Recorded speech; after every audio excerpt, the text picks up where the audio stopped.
Yeah, fear is a big one. Um, One of the things that I teach is this idea of the three beliefs of the ego. That what the ego is actually kind of just a collection of three major negative core beliefs. And if you understand what those beliefs are, you can see them at work in your life throughout your day. And the third belief of ego is the belief that I am in control. I'm the doer, I'm the controller of life. And the belief that I'm in control is what creates fear.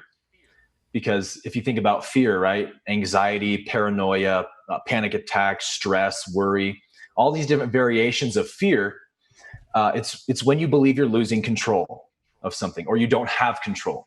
So that's why we can only fear the future, right? You can't fear the past because it's already happened. You already know what it entails. You can only fear the unknown. But the unknown is ironically where all the magic happens, right? So one of the mantras that I'll use myself and teach lots of my clients to use is very simply just to remind yourself, I'm not in control. And what it means to say that is not, I can't do anything, right? Because you always are doing the best you can do, but it means I don't control outcomes. And we all know this is true, right? Nobody would even argue with this. We can try as hard as we want to make a certain outcome happen, and it still may not happen, right? And that's what creates disappointment and regret.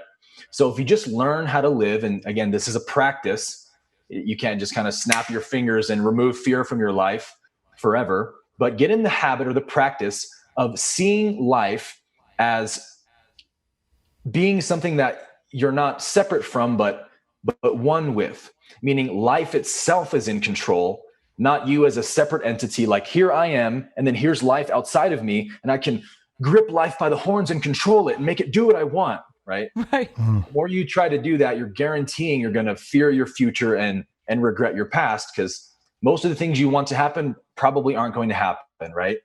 Instead, relax that need for control, that death grip on your life, and just say, I'm not in control, right? I'm a child in the lap of God. And something about that, kind of the way of Zen, right?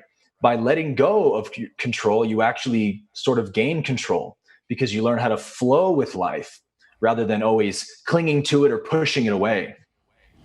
God, that's so true. And a lot of times we make decisions based in that fear mode, and those outcomes are usually disastrous. Mm-hmm. Almost all the time for most people. Right. But just to clarify, because I think sometimes we interpret that like go with the flow and just be okay with everything as meaning don't be active, Right. Don't take action. You know, like I, for years, was in a famous boy band, and, you know, our window kind of closed, and, you know, and I was, you know, trying to become an actor, and I was like I was sort of fear-based. I was like, oh man, is my career is over at 24. Like, what am I going to do now? And I started to get into acting, and I was always nervous and anxious. And then something shifted in my life where I let go of everything, but I still kept working towards my goals, but I just let go of the fear. I was like, you know what? Everything I feared was going to happen.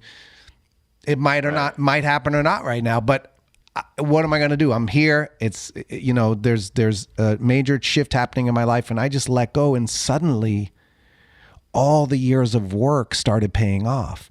Things started happening, and the love and joy and acceptance of what is, suddenly all these opportunities were provided where I was clinging to every possible opportunity. Like, I'm going to control this audition and I'm going to get this part, and I wouldn't get it because I would be uptight, you know, and so I never stopped working. And I think sometimes we get confused as, you know, accept what is or go with the flow of life means don't go with your heart and follow your dreams and your passions. It means the opposite. It just means don't be afraid of the negative outcome of it, you know, or try to control the outcome of it. Put the intentions out there, put the work in there, and trust that it will come. Right. It'll come together. Maybe not in your time, maybe in God's time, but it's coming. Mm-hmm. Not when we want it, but it'll happen, right? Well said, man. Well said.